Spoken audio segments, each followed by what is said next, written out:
This is the Torras Magnetic 360 stand. Biggest difference between the 360 click lock stand and this thing? It twirls now. This is a massive quality of life improvement. For me, anyways. I'm testing 50 iPhone cases to find the best 5. This is review 46 out of 50. Because I'm a reviewer, not an influencer, for the iPhone 17s, my scoring system is based on what the iPhone actually feels when it hits the ground on its corner, on its face, as well as on its camera lump. Each case gets dropped at least 30 times. So when I say it's terrible, it's because I've got the data to back it up.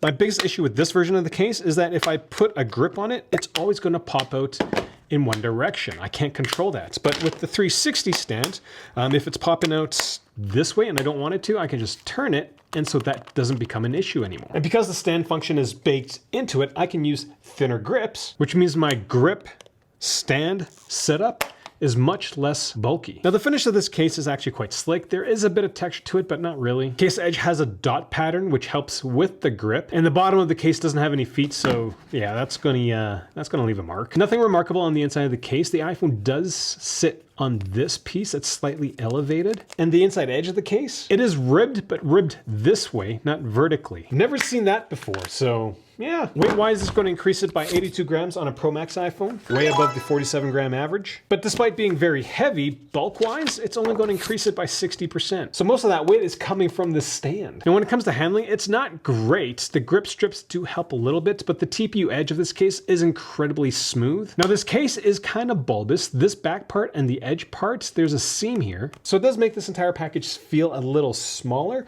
and also gives my fingers at least a decent anchor point. This case has through buttons, which are incredibly rounded, but they do feel good against the dotted case edge. In the last video, I was really ragging on these rounded corners, but because of the different textures, it's bearable. Camera control button is covered and easy to find, and screen access on this case is actually pretty decent with a screen protector. The edge is a bit thinner, so you do feel it, but it's not annoying. When it comes to the port cutout, it's big enough for any size cable, and it's smooth enough that my pinky propping upping fellows will be okay with it. When it comes to a MagSafe to pull things off, only took 7.5 newtons to push things off, only took 8.6 newtons.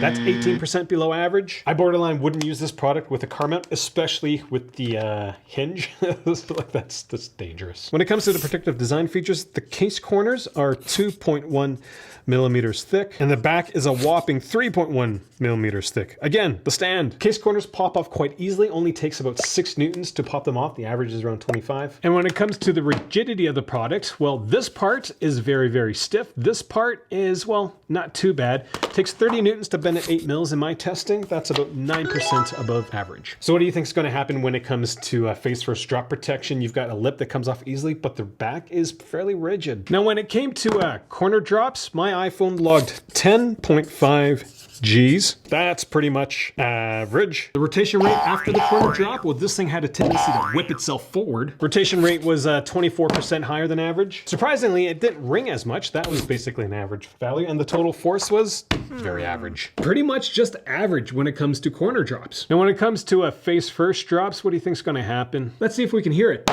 Ooh, that's the sound of glass hitting the table. So this thing fails to drop face first drops. Now, when it comes to the camera lump, Torras only has, I think it's a piece of polycarbonate, and it's incredibly thin. It is integrated right into the polycarbonate back. So when you do that, that sounded pretty terrible. Initial impact was 14% higher than average. The settling rate was 20% above average, which was kind of neat to see. And this was equal, average. So would I get this case if I wasn't a reviewer, despite the fact that I do like the rotating stand now? I'm not going to give my money to a company that doesn't know how to fit their cases to iPhones properly. Out of the 50 cases I reviewed, Torras has 4 entries in it, and 3 out of 4 fail my face first drop test. That's not good. I'm on a mission to figure out what the best iPhone 17 cases are. I'm testing 50 to find the best 5. If this is the first time you see me on the internet, make sure you hit the subscribe button. I will be posting the review of this case the moment that I finish editing it. Thanks for watching.